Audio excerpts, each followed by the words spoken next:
మే 15వ తారీఖున అలాగే 16వ తారీఖున 2 రోజులు కూడా ఆంధ్రజ్యోతి పేపరు చాలా స్పష్టంగా జగన్మోహన్ రెడ్డి గారు ప్రధానమంత్రిని కలవటం తప్పని, నేరమని, అదేవిధంగా కలవటంలో ఆంతర్యాలు చాలా ఉన్నాయని, తన మీద ఉన్నటువంటి కేసుల్ని రూపుమాపుకోవడానికి ప్రధానమంత్రి గారిని కలిశారని చెప్పేసి తన ఇష్టం వచ్చినటువంటి రీతిలో ఆయన మరి ఆంధ్రజ్యోతి పేపర్ ద్వారా రాధాకృష్ణ గారు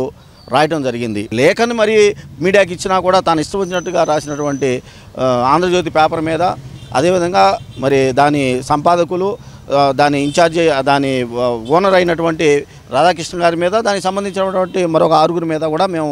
నేను ఈ రోజున డిఫమేషన్ని గౌరవ నాంపల్లి మున్సిఫ్ మ్యాజిస్ట్రేట్ కోర్టులో 17వ అడిషనల్ కోర్టులో దాఖలు చేయడం జరిగింది. దీన్ని పరిగణలో తీసుకున్నటువంటి న్యాయస్థానం దీన్ని స్వీకరిస్తూ 1/8వ తారీఖుకి మళ్ళీ నా స్వాన్ స్టేట్మెంట్కి నన్ను రావాల్సిందిగా ఆదేశించడం జరిగింది.